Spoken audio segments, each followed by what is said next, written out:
di 43 kabupaten kota dari wilayah aglomerasi. Juga daerah istimewa Yogyakarta berhasil turun ke level 3. Sementara Bali kami perkirakan butuh waktu 1 minggu lagi untuk turun ke level 3 dari level 4 akibat perawatan pasien di rumah sakit yang masih tinggi.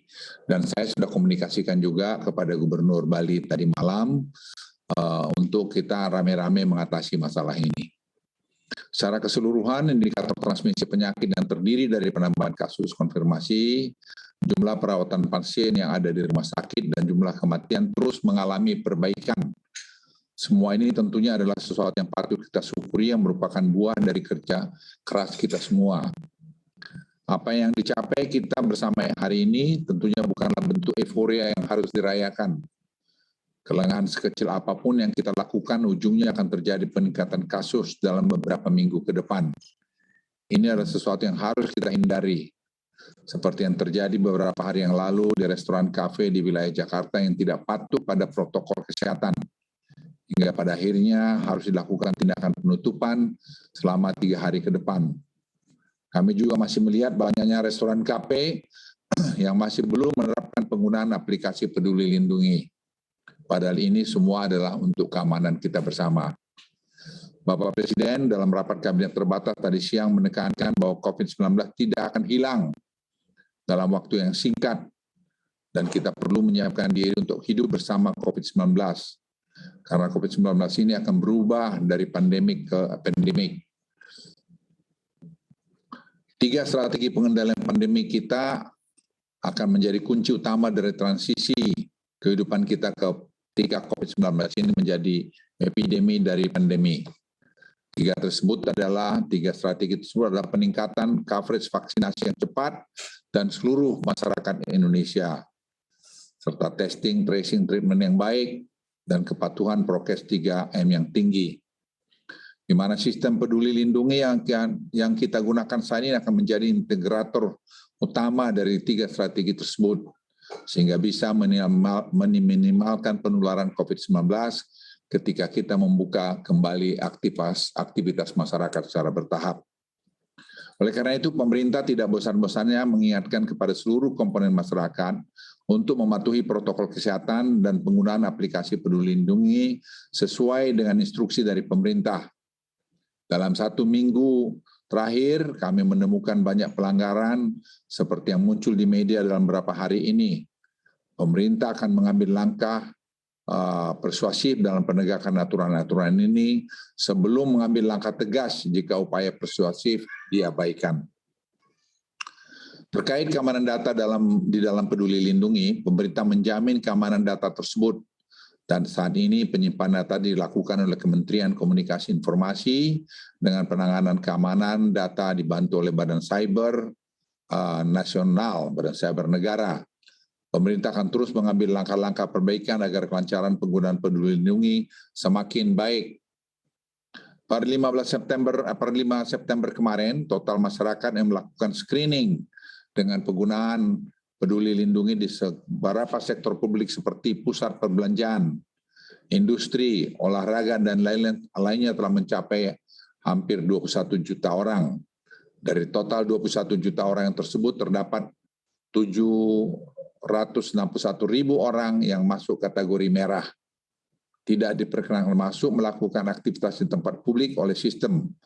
Dan juga terdapat 1.603 orang dengan status positif dan kontak erat untuk mencoba melakukan aktivitas publik. Kedepan pemerintah akan menindak orang yang masuk dalam kriteria hitam Peduli Lindungi yang masih berusaha melakukan aktivitas di area publik dan dengan membawa mereka ke dalam isolasi terpusat. Hal ini dilakukan untuk sama-sama menjaga dan melindungi kita semua. Karena kalau tidak, mereka akan membangun klaster baru lagi di berbagai tempat atau di keluarganya sendiri.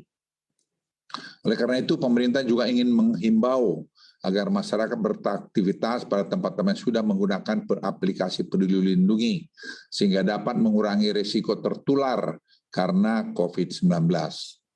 Teman-teman media dan seluruh masyarakat Indonesia, meskipun indikator transmisi mengalami perbaikan seperti yang saya sebutkan di atas, namun indikator respon kesehatan pada banyak wilayah kota kabupaten masih belum memenuhi target yang ingin kami capai.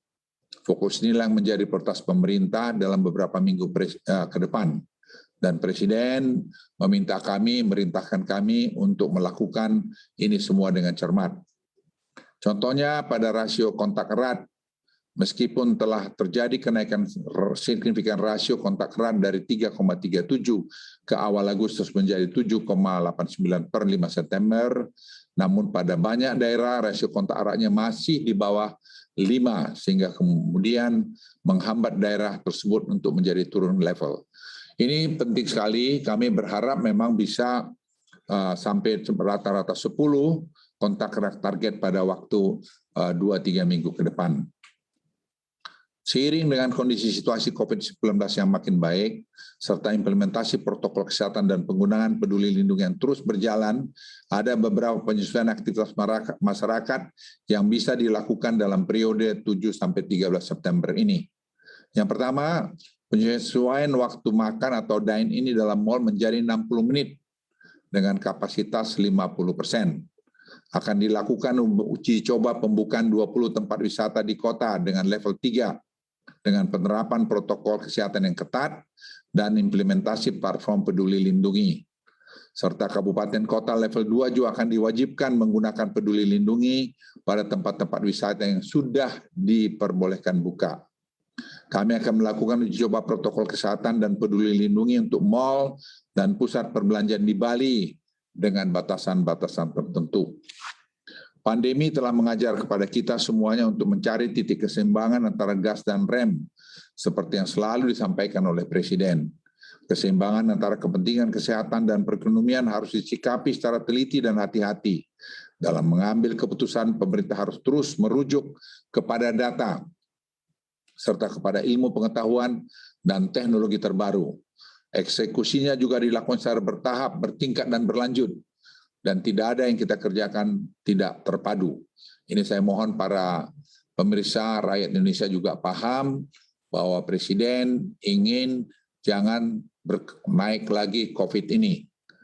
Di akhir kata, saya juga tentu tidak bosan mengajak agar kita semua manjatkan doa sekaligus berupaya untuk tidak lengah dalam penerapan protokol kesehatan.